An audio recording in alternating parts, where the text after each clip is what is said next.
इस छोटी सी क्लिप का पूरा एपिसोड देखने के लिए आप जा सकते हैं द शिवम पॉडकास्ट के यूट्यूब चैनल पे।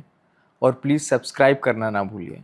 हम जो भी पॉडकास्ट आपके लिए बनाते हैं इनमें बहुत मेहनत लगती है और आपका एक छोटा सा सब्सक्राइब बटन हमारे लिए बहुत हेल्पफुल हो सकता है।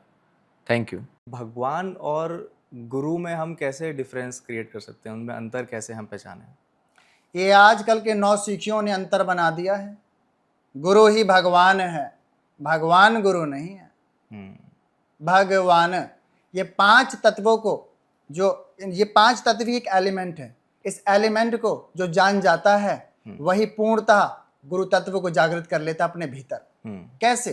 भ माने भूमि, ग माने गगन, व माने वायु, और आखिरी में जल तत्व, तेज तत्व। ये पांच तत्वों से कौन बना है? मानव, इंसान जी। जब ये इन पांच तत्वों को समेट लेता है भीतर की ओर और जान लेता है, कॉन्सेप्ट को क्लियर कर लेता है, इसी पे ऑनर्स कर लेता है, तो गुरु तत्व उसके भीतर जाग चुका है विवेक के माध्यम से। और वो आगे बढ़कर किसी भी संत महात्मा की शरणागति करता है तो असल भगवान को समझ पाता है, ना कि नकल को। तो गुरु ही भगवान है, गुरु ही भगवान से मिला सकते हैं। परंतु कलिकाल युग के अंदर ऐसे तीन भगवान या देवता हैं जो गुरु से भी मिलवाते हैं। वो तीन भगवान हैं, शिव शंकर महाराज, माँ काली और श्री बाल हनुमान सरकार, जिन्होंने अपनी जिंदगी में सत्य गुरु की पहचान रखी हुई है जी। और इसका एग्जाम्पल मैं आपको देना चाहूंगा। कलकत्ता के स्वामी श्री परमहंस कृष्ण स्वामी जी महाराज जी ने काली माता की उपासना करी और काली माँ ने ही उन्हें परमहंस कृष्ण स्वामी जी को तोतापुरी महाराज जी से मिलाकर उनका जीवन उद्धार किया। और जब उद्धार हुआ जीवन, तो देखिए परमहंस कृष्ण स्वामी जी के जो शिष्य हैं वो देश का नाम रोशन करके गए हैं। विवेकानंद जी, जिन्होंने अमेरिका के अंदर सनातन के झंडे लहरा दिए और गुरु तत्व को उजागर करके गए। गुरु जी, चाणक्य और चंद्रगुप्ता मौर्य के गुरु और शिष्य की कहानी से हमें क्या सीखने को मिलता है? कौटिल्य नीति हर कोई जानता है, जिसके अंदर सदैव इकोनॉमिक को लेकर बात हुई है, परंतु गुरु तत्व की बात बहुत कम लोगों ने करी है। तो आपने बहुत अच्छा सवाल उठाया है चंद्रगुप्त का, कि चाणक्य जी ने अपनी जिंदगी में एक नन्हे से बालक को एक ऐसी सीख दी कि उसका जीवन बदलवाकर सम्राट पैदा करवा दिया, सम्राट बना दिया, और ऐसे ऐसों से लड़वा दिया जो दुनिया पर राज करते थे। परंतु सम्राट ने राज कर कर सनातन धर्म पर अपनी पतंगा लहराकर गुरु तत्व को आगे बढ़ाया है। गुरु की मर्यादा को कभी उन्होंने लांगा नहीं। उन्होंने गुरु के वचनों को बाहरी क्रियाकलापों से जोड़कर आंतरिक अवस्था में उतारा है, क्योंकि गुरु जो तत्व देता है, गुरु जो नाम शब्द देता है, भीतर के अंधकार को, भीतर के डर को मिटा देता है।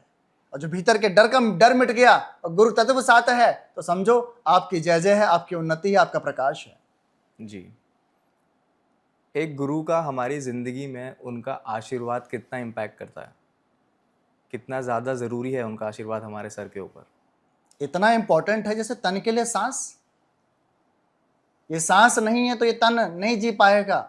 इतना इंपॉर्टेंट है गुरु का आशीर्वाद जी। और गुरु का आशीर्वाद केवल दो हाथ नहीं, दो पैर नहीं, केवल जवान नहीं, गुरु की निगाह ही काफी है, गुरु के दर्शन ही काफी हैं कि दीदार हो जाए उस यार के जिससे बेड़ा पार होना है।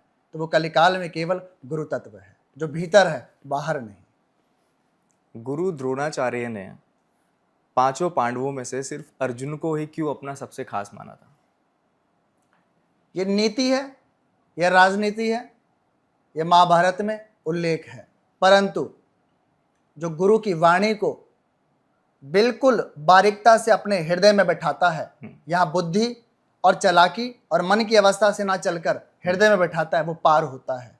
जब द्रोणाचार्य जी ने अर्जुन जी से और अन्य शिष्यों से कहा कि मछली की आंख में तीर मारना है, तो लोगों ने मछली को देखा, किसी ने जल के भाव को देखा, किसी ने उसकी अवस्था समय को देखा, परंतु अर्जुन जी ने केवल मछली की आंख को देखा और भेद दिया और गुरु तत्व पर, गुरु वचनों पर चलकर नाम ऊंचा कर दिया द्रोणाचार्य महाराज जी का। आज भी दिल्ली के गुड़गांव से आते हुए ये नाम पड़ता है एक मेट्रो स्टेशन का जी। वहां पे सच में श्री द्रोणाचार्य जी रहे हैं और शिष्यों को ज्ञान भी दिया है। ओ, ये नहीं पता था। अगर गुरुजी किसी स्टूडेंट का अपनी पढ़ाई में फोकस वीक है तो उसके लिए क्या सिंपल रेमेडी होनी चाहिए कि वो वापस अपना फोकस वहाँ पे लाए? पहले तो जहां उसका फोकस लगा वहां से अपना फोकस हटाए, जी। मोबाइल, अन्य विचलित चीज़ों से, अन्य अवस्थाओं से। और जब वो हटा देता है और संकल्प करता है कि मुझे अपने जीवन की नई शुरुआत करनी है, तो सबसे पहले अपने माँ बाप के करीब बैठे, अपने भाई बहन के करीब बैठे, अपने दोस्त और नातों के साथ करीब बैठे, जब भी वो अपना विकास कर सकता है। बाहरी अवस्थाओं में तो केवल कांटे हैं, एक गुमनामी खुशबू है जो कल हवाओं से चली जाएगी, परंतु परिवार की जो जिस्म की खुशबू है, परिवार का जो प्रेम है, जो अटूट है, वो आगे आपको विकास दे देगा, हर चीज़ में आपकी उन्नति दे देगा। माँ बाप कभी बच्चों का बुरा नहीं चाहते, माता को माता नहीं होती, पूत कपूत होते हैं। तो बच्चों को सदैव उन्नति प्राप्त करनी है तो अपने माँ बाप के पैर छुए, माँ बाप की बातों को माने, अपने जहन में बिठाकर आगे बढ़ जाएं। जाओ, तरक्की मिलेगी, कहीं तुम हताश नहीं होगे, कहीं तुम अविजयी नहीं होगे, सदैव विजयी ही होगे। जैसे गुरुजी अभी आपने माता पिता का जिक्र किया, तो हम ऐसा मान सकते हैं कि माता पिता ही हमारे सबसे पहले गुरु हैं हमारी ज़िंदगी में? माता पिता ही हमारी ज़िंदगी के गुरु हैं नहीं, हमेशा हैं, थे और रहेंगे। ये यथार्थ है। सनातन सदैव सिखाता है कि केवल है की बात नहीं, थे, हैं और रहेंगे। ये हिंदुस्तान के अंदर ही एक विशेष उपहार है जो आज देश विदेशों में हर कोई अपना रहा है। गुरु तत्व की शुरुआत श्री महाभारत काल से, द्वापर युग से शुरू हुई, गुरु और शिष्य की रस्म, परंतु आज देखो पूरे हिंदुस्तान के अंदर और हिंदुस्तान के बाहर पूरे वर्ल्ड में गुरु परंपरा और शिष्य परंपरा चल पड़ी, परंतु इसकी नींव हमारा हिंदुस्तान है। जी। हम गुरु पूर्णिमा वाले दिन ऐसा कौन सा मंत्र होगा जो हम जाप कर सकते हैं?